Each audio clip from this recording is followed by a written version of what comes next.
So you wait until the microphone arrives, okay? Who's first?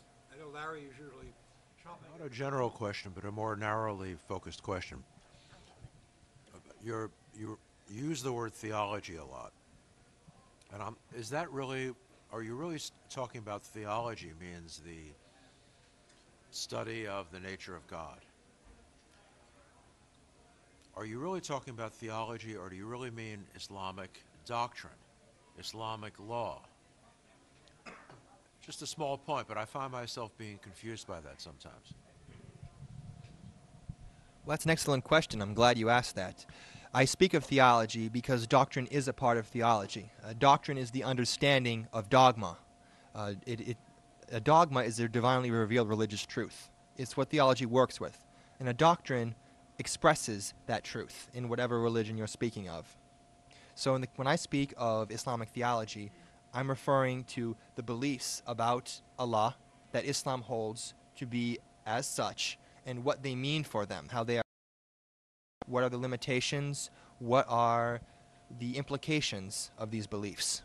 So this is what I mean when I refer to theology. Well, is it a theological issue? Say, if Islam commands that an apostate must die, or if Islam commands that when Islam does not have the strength to prevail by war, then it makes a truce for 10 years. I mean, there are a million doctrines and laws that constitute Islamic law and practice. And again, you seem to be using theology as a catch-all term for all of Islamic doctrine. It just are those theological issues or something else? Well, I respond to that by saying if they weren't theological issues, then they could be changed. You know, some people talk about a reformation of Islam. Can Islam be reformed? Can these things, as you mentioned, the killing of apostates, creating a truce for 10 years as a deceptive measure, could this be changed? Is it possible to have this exist in this, or have this taken out of Islam and still remain as a religious Muslim? And what I'm saying is, because these issues are theological, they come from a theological root and a perspective, they can't be changed. So if they were to be changed, then I would say no, they're not theological. That's what would be referred to as a discipline. A discipline is something that a man institutes into a religion, but it can change. A great example of this in the Catholic Church is, to most people's not knowing, it's married priests. That can change. That is a man-made discipline. However, certain positions, such as the Christian belief that Jesus is God, the perspective on the Eucharist, the perspective on the Incarnation, these are theological beliefs. They can never change. They are revealed as such. And to deny them, it would mean to deny one's own belief. To commit heresy is what it would be. So yes, one can, in theory, deny certain aspects of Islam. However, it would mean that person falls into heresy. One more. Sure. Going to the larger issue, I understand what you're saying. I want to compliment you, especially on the first part of your talk, because it brought something into focus that was really useful. The sort of fundamental sort of boiling down the difference between the West and Islam to sort of basic principles. And if I were to sum it up, it would be the West, or the Christian West, or the Christian and Jewish West, or Christian classical and Jewish and Germanic West, however you want to define it, has a belief in God and truth, and that this truth forms the world and man, and man's life is about conforming himself and following that truth or that God. Whereas Islam, there really is not a notion of goodness or truth in itself, but rather only the will of Allah, from which it follows that the only thing for man to do is to obey that will. So it's a radically different structure of being. Okay.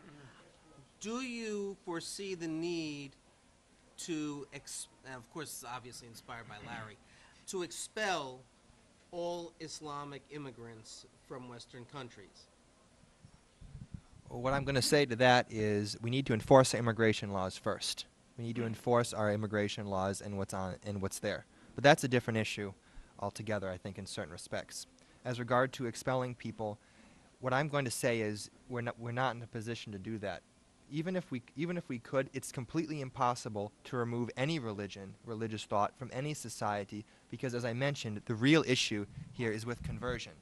People come to believe in a religion. It's a thought process. It's an acceptance of a belief system. Saudi Arabia is very popular for saying there are no Christians or Jews in Saudi Arabia. But I can tell you definitively that there are at least 1 million Christians living in Saudi Arabia, and there are Jews who live there as well. The reason is people do convert, as well as there are immigrants who come, and they choose to, yes, secretly. So one can create a public face where religion might appear not to be there, but privately it will still exist under the surface. Just because you don't see something does not mean it's not there.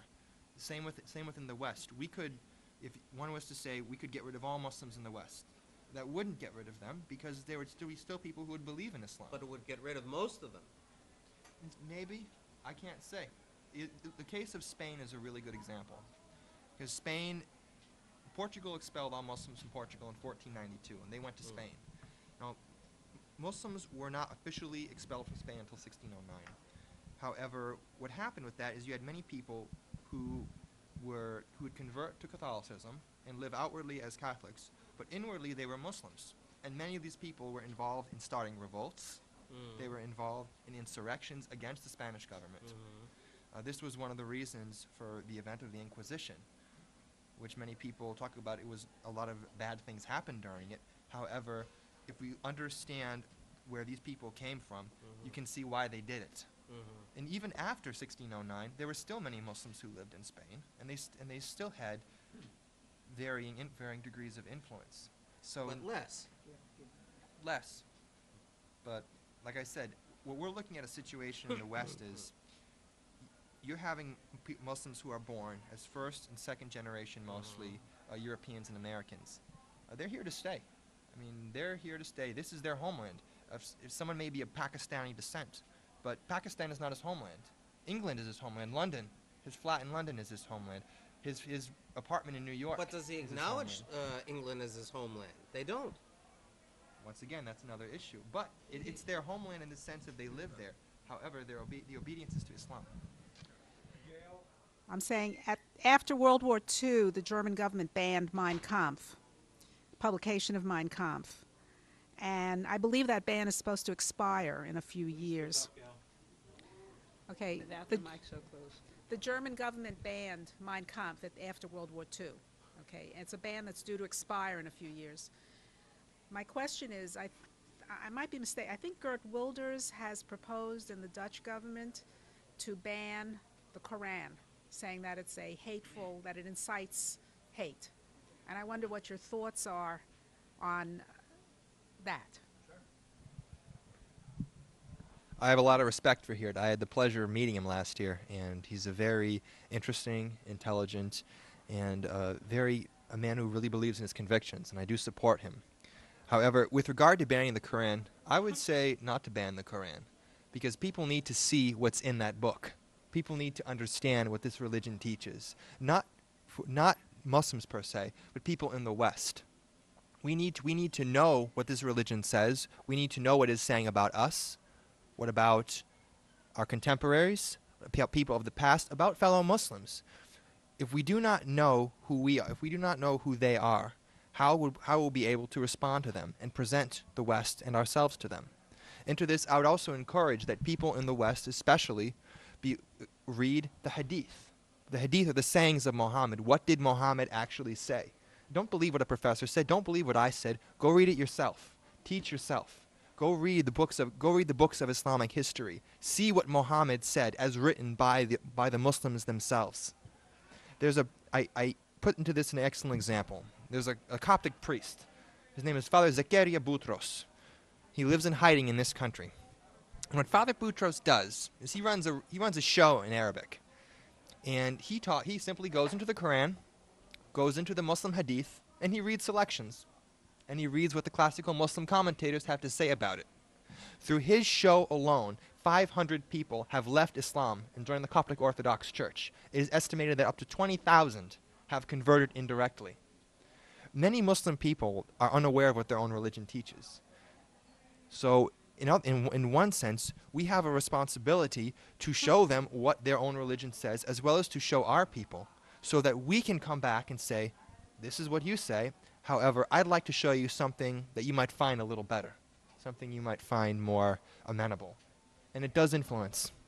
Stan, I think so. Yeah, I just One observation I had regarding Islamic theology is that Muhammad himself never seemed to be subject to any temptation that he had to overcome, and that differs from that of Jesus or of the Buddha. And Muhammad was also never really chastised, and any time he wanted something, Allah found the way to provide him with it, and that differs from, I think, Moses, who got himself in some trouble. And I think, might that be one of the root problems we have with Islam? Well, I'd like to say that it is true that many times Allah justifies Muhammad's actions, especially during the latter part of his life. However, it's kind of funny you mentioned that, because I mentioned Allah does as he wills for the sake that he wills. I'm sure some of you have heard of the Satanic Verses, Salman Rushdie. That actually comes from an incident in the Quran. It's narrated by the historian Tabari, and it's mentioned by numerous Quranic commentators. Basically what happened is Muhammad claimed that something that he preached was literally the word of the devil. The devil possessed him and spoke through him certain verses of the Quran. However, what happened was, afterwards Allah came to Muhammad and said, Muhammad, why did you say that? And Muhammad said, I'm sorry, my Lord, forgive me. And Allah said, that's okay. Allah has abrogated those words from the Quran. He has taken them out. And Allah changes what he wills. Allah does what he wills. So I do agree with you. And I think that when we look at Muhammad's life, we can see a character of a person who was very troubled and who in many ways used his own position as a religious leader to do things for himself and his followers, namely to aggrandize himself and to do it at the expense of others. I'd like to ask if you seem to be only against illegal immigration, that you don't seem to think there's any value in trying to curtail legal immigration, including continued from Muslim countries. And the second thing is, I think what Stan says is true, that that's why I wonder if jihad really means spiritual struggle, because from what I understand, women have to cover themselves so men don't feel any temptation. If they have sexual needs, they can take 4 wives and they can get rid of one to get another one. If it, what is the overcoming in Islam that could possibly be this spiritual struggle that they speak of in jihad? Jihad is it not, mainly violent taking up the sword for Islam? I'll answer both parts about those. First, regarding the immigration, yes, there do need to be curtails for legal immigration, curtails on immigration from the Muslim world. I think it's the author Serge Trifkovich writes about this as one very necessary solution that needs to happen. We've had literally, as some people have described, a hemorrhage of people that have come in from the Muslim world because of the liberalization of immigration laws. So yes, this does need to happen, and this is an important part of a general solution, as if I did not emphasize that enough. With regard to the second question, the spiritual struggle with jihad. Jihad it can be interpreted as a spiritual struggle in some senses. You'll find this primarily in Shia Islam, in aspects of Shia Islam, as well as within Sufi Islam, which tend to focus on a personal relationship with Allah and coming to some kind of closeness with Him. It's true in Islamic theology that no one can have a direct personal relationship with Allah, but one can come close, especially within the case of Sufism. So yes, this does exist. However, if one were to look at the classical texts of Islam, any of what's called the Maghazi literature, the conquest literature, which describes the battles of which caused Islam to spread throughout the world. The Futuh Hasham, the conquest of Syria, the Futuh al-Jazeera, the conquest of the Arabian Peninsula and in Iraq, the conquest of Egypt. You'll find the word jihad is used universally within the context of a war for the purpose of spreading, in this case, Islam to a non-Muslim people. And literally the word jihad comes from the Arabic word jahada, which means to struggle with somebody for a certain cause. And it's always used in the context, not always, but very frequently used in the context of spreading Islam. But it can mean a spiritual struggle within oneself. And as I mentioned, some people, especially Sufis, tend to interpret the covering of the burqa, or people with Sufic influences. To the extent that jihad does mean a spiritual self-overcoming, what the hell are they overcoming? The 5 pillars, that's the appeal. The 5 pillars, you just do that. You make the Hajj, you do the charity, the prayers. You don't have to be thinking all. That, in a way, is its appeal, as opposed to Christianity and Judaism and all this struggle to be good and so on. That, in a way, is its appeal. That is my understanding. With regard to overcoming, and struggles, as I mentioned, this is usually found in Sufism. It's usually a very liberal interpretation. It's not the most common interpretation. It is certainly a lesser form. The appeal of Islam is indeed that one attains salvation through achieving 5 simple steps, essentially. So, Can I ask a question about Sufis? yes. Some of the people were thinking they're less threatening. Yes, that is very true with Sufism. Sufism is very strange because it takes many different forms within Islam. Some forms which go all the way to being almost like American New Age, and some forms which can be very close to Orthodox Islam. The great Muslim theologian Al-Ghazali, who encouraged the immigration of Muslims to the non-Muslim world for the purpose of bringing Islam, was a Sufi himself. So once again, there's a wide range of variety within Sufism. Sufism is often used to provide, as some people have said, a softer face to Islam because it is generally very liberal and sometimes even heretical in their beliefs, especially in the context of Orthodox Islamic theology. So yes, it does provide a much softer face. In what respect are they heretical? Sufism really emphasizes a personal relationship with Allah. It generally tends to be very nonviolent. It's very passive, and they generally tend to focus more on themselves, personal development. It's very similar to Christianity, and Sufism itself was actually influenced by Christianity. The word Sufi comes from the Arabic word for wolf, suf, and literally means from the verb tasawwuf, to become woolly, because Muslim people who were aesthetically inclined imitated the practice of Christian monks living in the desert, anchorites, by dressing in woolen cloaks and meditating for hours and eating very little foods or practicing other kinds of bodily penance. But once again, this was a small group. It has always existed within Islam since its earliest days, but they do not represent mainstream Orthodox Islamic teaching necessarily. I still don't understand what is the struggle that they're talking about? Once again, as I mentioned, Sufism is often... Keep going to Sufism. Sufism Yeah. is not mainstream Islam. That's true. That's very true.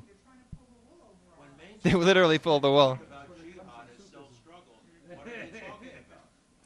Well, as I mentioned, they're using a very liberal interpretation. I don't know what that means. They're using an interpretation that's not common. In other words, it's a lesser interpretation. Jihad does mean holy war. But what I'm saying is when they speak of in terms of a spiritual struggle, it can be interpreted this way, but it is unique mainly to Sufism. This interpretation is found not commonly in Sunni Islam. So then what you're saying is, when they talk about jihad as There is an aspect of trying to prevent oneself from sinning. There is an aspect to try to prevent oneself from doing things that would be un-Islamic. So in that case, it's true. But it said, for the most part, jihad does mean a holy war. My understanding is that Sufism, particularly in Asia Minor, was very close in some sense to Christianity, and that it offered a bridge enabling a large number of the indigenous population to convert to Islam, that Sufism had a sort of special reverence toward a personal relationship with the Prophet Isa, that is Jesus. Any comment on that? What you said is very true. It's the same in Shi'ism. Shia Islam has often been highly influenced by Christianity and Judaism, and you'll even find in some sects of Shi'ism literally Christian practices. There's one sect known as the Qizilbash. I think they exist, I believe, only in southeastern Turkey. I think most of them have gone by now. But at one point they were very prolific, and these people actually had, as part of their worship ritual, and I don't know if any of you have ever been to a Catholic church for a mass, but when they do the consecration of the bread and wine, they actually did their own variation of a consecration of bread and wine. So Shiism is highly influenced by Christianity as well as Sufism, and it is very true that many Christians did convert to Islam because of these similarities between the two. The Alawite sect in Syria has a special reverence for the Virgin Mary. All Muslims have a special reverence for the Virgin Mary. In the case of Islam, Islam has a slightly different interpretation of the Virgin Mary, but she's considered the best of all women, even better than Muhammad's youngest wife, Aisha, I believe. I believe it's Aisha who Muhammad said was one of the mother of the believers, one of the best women who have existed. There were 5 of such women, and of them, Maryam is considered the most revered. And it's very interesting because many Muslims who have left Islam have actually come to learning about Christianity, becoming Christians, have discovered Christianity through learning about Maryam. This is especially true in Lebanon. I know a brother who works over there, a monk, and he has said that when you go to the shrine of Sayyiduna Lubnan, Our Lady of Lebanon, you will find more Muslims there than you will find Christians. And you've had a very large conversion through that, and this has happened historically. And they do believe in the virgin birth. They do believe they believe in the Immaculate Conception, which is that Mary was conceived without sin, and they do believe in the virgin birth. There's a saying in Muhammad, I forget the exact wording, but it said there are only 2 people ever in history who were born without sin: Jesus and Mary. And this is from Muhammad's own speaking. Catholic teaching on the Immaculate Conception didn't come till like the 18th century or something. The dogma was not formally defined until the 18th century. However, the dogma had always existed within the church. One of the first things you talked about conversion, and you said about Africa, and I'll quote Trifkovic. Somebody asked him about the conversion in Africa, no, maybe not from the Muslims necessarily. He said it was mumbo jumbo. A lot of this, I believe, is tribal, and a lot of this is probably against the Arabs, and it's tricky. I know that the French, now they controlled Algeria. The White Fathers were there for centuries. They never got any place, and they tried. So I don't know. I think it's going to be a real hard deal. I'm glad you mentioned that because maybe I can give you a little bit of hope. I was listening to an Arabic interview on Al Jazeera, and it was between, I forget the name of the sheikh, but he's in charge of the Lighthouse School of Islamic missionary work, of Islamic da'wah in Libya. And he was interviewed in Al Jazeera about the situation of Islam in Africa. And he said that the case of Africa, it's, as we are seeing a tremendous immigration and change happening in Europe with Islam, so Africa is sub-Saharan Africa. Arab Africa is a little different situation, but sub-Saharan Africa is having the same thing happen, but on a much more profound scale. Now, this is in the words of the Sheikh himself. The Sheikh said that there are approximately 1 billion people in Africa, and of them, about 2/3 of them live sub-Saharan Africa. These people, in the year 1900, there were only 100 converts, about 100 converts from Islam to Christianity, mostly Catholic. Now in 2000, 2/3 of those 2/3 have been converted. 2/3. So we're talking over 400 million people. And most of it's split between between Catholicism, Anglicanism, and various sects of Pentecostalism, with the Catholic Church holding the largest, then the Pentecostal sects, and then the Anglican Church. The fact is there's a change happening, and he even said in his own words that if this kind of conversion continues to happen, Islam will be extinguished from sub-Saharan Africa and possibly even from northern Africa, from Arab Africa. He has noted that ever since the year 2000, there have been 1 million Arab Muslim converts from Islam to Christianity. In that case, it's mostly split between the Coptic Orthodox Church, the Catholic Church, and the Pentecostals. So yes, there is a lot of tribalism that happens. There are many other issues involved in sub-Saharan Africa, but there's also a lot of hope. There really is. I appreciate you bringing up what's going on in Africa, but have you ever looked at how Malaysia, Indonesia, and parts of the southern Philippines changed from being, I believe they were Hindu largely, into now Muslim? It wasn't through conquest, it was through dawah, through Arab merchants or Pakistani merchants coming and converting the locals, and how they went from kind of a minority to a larger majority, and now where you have them becoming more orthodox, or at least far more influence from Saudi Arabia with Wahhabism, whereas before they'd been sort of more tolerant versions that were more appealing.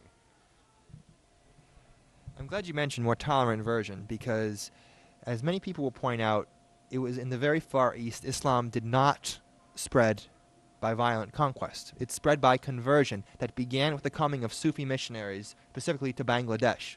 So I mentioned Sufism earlier, how Sufism is often used to introduce Islam to a population and to draw them into it. And then through conversion, the population over time tends to assume a more orthodox view, usually moving out of Sufism into more orthodox Sunnism.